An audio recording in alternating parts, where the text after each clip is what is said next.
咱国内即马剩无到一成是用喷饲猪，农业部部长陈俊贵是指出讲，上重要的是喷得爱伫90度以上，煮超过1点钟哦。未来敢会个继续来开放用喷饲猪咧？会个甲环境部做伙来检讨。所以目前大家先好好啊防疫。另外，针对边境的防疫，海委会主委关必玲是指出讲，重点包括小三通的乘客、废物检查、甲猪仔尸体处理。海委会嘛统计107年到114年，有179只海漂猪，其中有20只验出非洲猪这病毒。台中发生第一例非洲猪这案例，针对边境防疫做回，海委会主委关必玲说明，海巡署的边境管理有2个重点，包括小三通的乘客、废物检验，一个海岸边的猪尸体。统计107到114年有179只海漂猪，其中20件是阳性。每一只猪尸，只要是发现了，我们都把它当作有可能是非洲猪瘟。在这个假设的情况下，全副武装的去处理。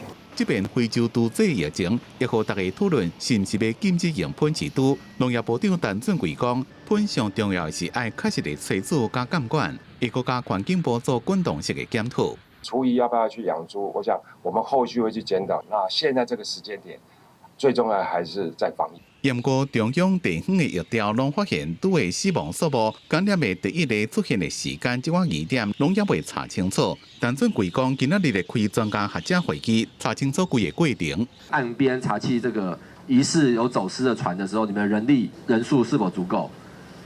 跟委员报告，确实我们在海上的人力今年的上半年，有一个短期间的落差，已经报到了绝大部分哈，但是还有一个是特考的部分是11月就会补。谁的疏失现在目前比较多？大家都要检讨啦。其实因为刚才那你如果这样讲，你要不要检讨你自己我也会检讨。目前来讲的话，他们的所有的资料其实是很欠缺的，很不足的。